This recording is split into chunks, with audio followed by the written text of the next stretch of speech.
Look, today for the Eagles, you're talking about Reggie Bush and those jerseys there, but the Eagles fans, they are representing big time, and there's a lot of Eagles fans in the building. And the Eagles last year took a trip to Los Angeles. When they went to Los Angeles, they kind of found themselves. They lost Carson Wentz to injury, but it was a road trip that galvanized them and got them on their journey towards Minneapolis and the Super Bowl. They're looking at this trip to London. It's kind of a road trip to get right. They've lost 3 of their 4 games. They're coming into this one. Families are left behind. All these guys are together. They're bonding, and unlike the Jaguars, these guys were in bed by 11 p.m. They've been having a lot of family time with each other, not out in the town, and they are enjoying their experience.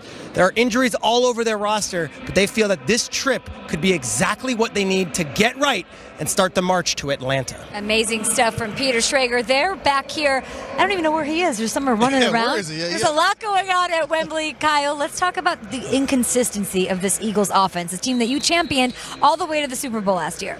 I can't believe Peter's suit, by the way. I didn't know you could pay for suits in Savile Row on Laneway. Wow, Peter, that's incredible.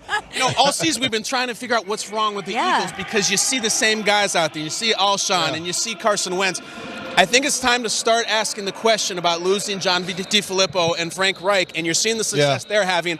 I am not going to be in the next Jason Kelce speech about doubting Doug Peterson. The man has a statue, but at times the offense has looked like one. It's time for Doug Peterson to say, I'm not just my producers, I'm not my side band. I am the head coach, and I'll show you why. Well, when you look at this offense, you look at the injuries that they have sustained. Mike Wallace, a new acquisition. Torrey Smith is in Carolina. Then you have A.J.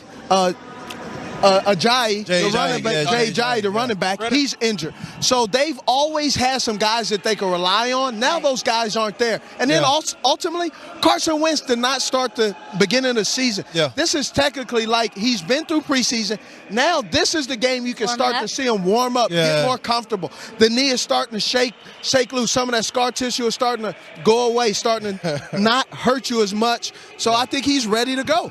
You talk about Jay Ajayi not being here. LeGarrette Blount's not here. That run game that was so dominant last year, that run game is not here right now for them. Right now, their run game is ranked 21st. Last year, all season, they were top 3. So they were able to run the football in the fourth quarter. They used LeGarrette Blount to wear teams down, to wear guys down. When they played against the New York Giants, all the talk was about should they trade for Shady McCoy? Should they trade for Le'Veon Bell? If I'm one of those running backs for Philadelphia Eagles, I'm going to take that personal and say, wait a minute, let me show you I can do this. I can't carry that load. I can't fill that void right now. And that's what they're missing right now is just a dominant run game. I believe in the sanctity of Super Bowl teams. It has to be a perfect mix of everything going on. Losing Reich, DeFilippo, losing Blount, losing Trey Burton, a red zone target.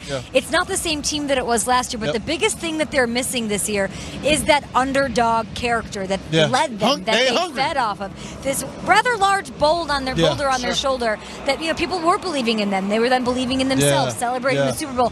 Not right now. People are doubting them. Fans, pundits, they finally have that underdog mentality back. We might see it as Carson Wentz warms up on the field behind us. Steve's looking at me, Colleen, and saying, yeah, I know about having a chip on my shoulder.